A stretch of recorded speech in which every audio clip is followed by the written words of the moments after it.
Hello. I just thought I would do a short video. It's Midsummer 2025.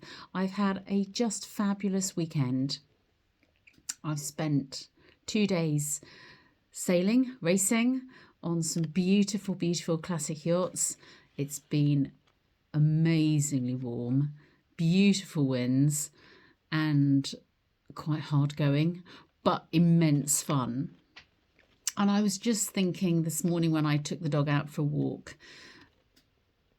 how lucky I am, I was actually really just marveling at my life, and not in a bragging way, just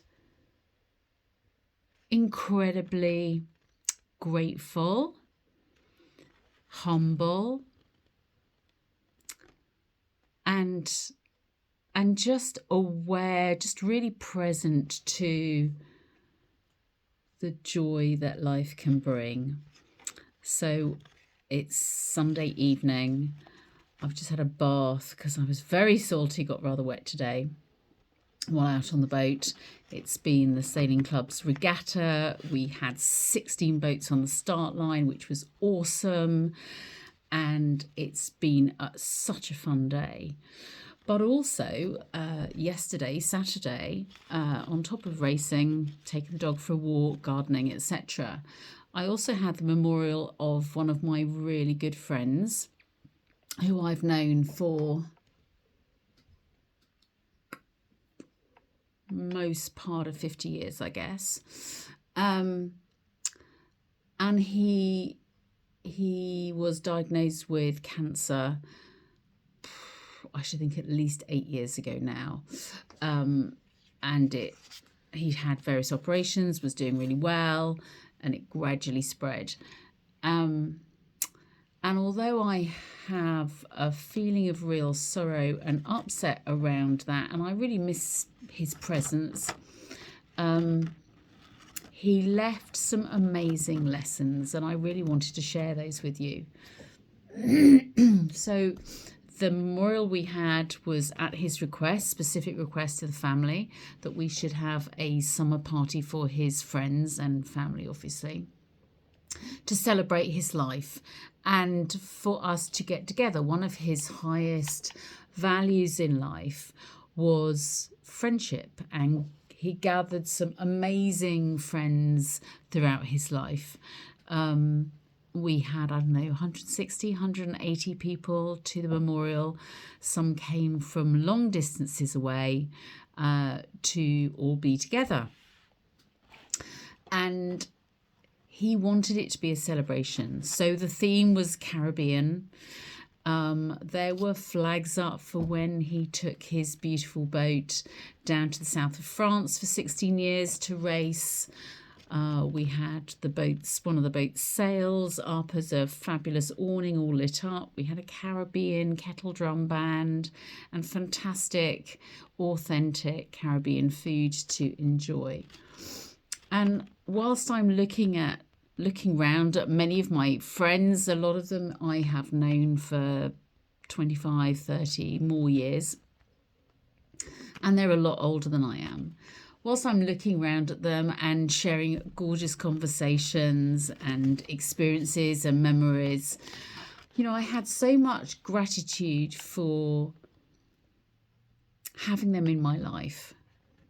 So much humility. Most of them are older than me, but they still treat me as an equal. I'm going to cry. So much value in their friendship and their wisdom and their joy of life, because that's added to my life, and knowing that I add to their lives, it's really amazing. And I think one of the other gifts that I really saw in the evening, of which there were many, was the value of planning what you want in your life now, and also planning what you want to have happen in your life when you're no longer here. You know, creating an opportunity to have your friends and family get together, have a celebration, have a party, takes foresight. It takes planning.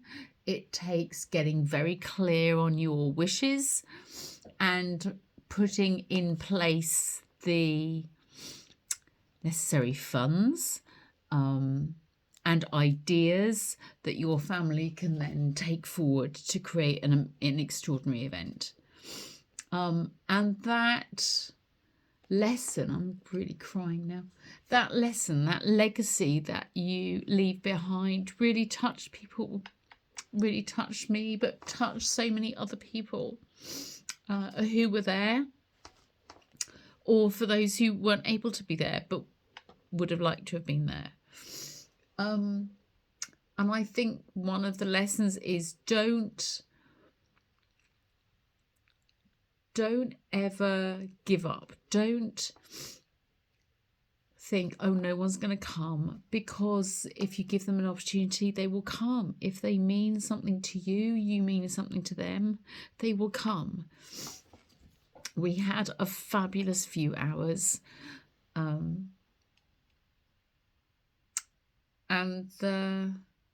You know, in speaking with some of my friends that I've been sailing with today, who were also there, you know, some of them are 20, 30 years older than me.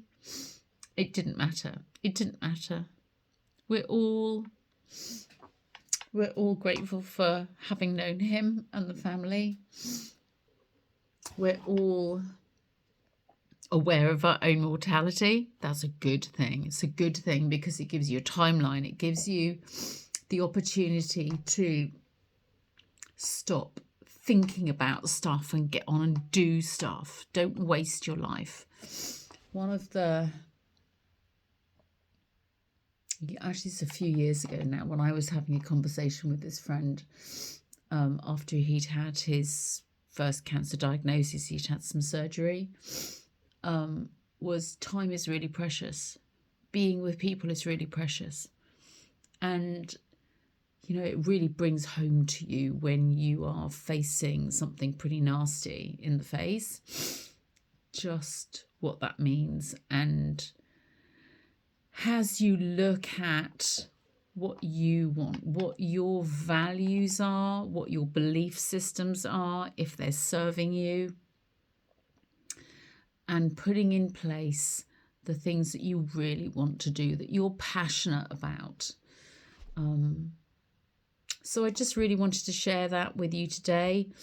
That might make a difference to you. It might not make a difference to you. But it's something to think about.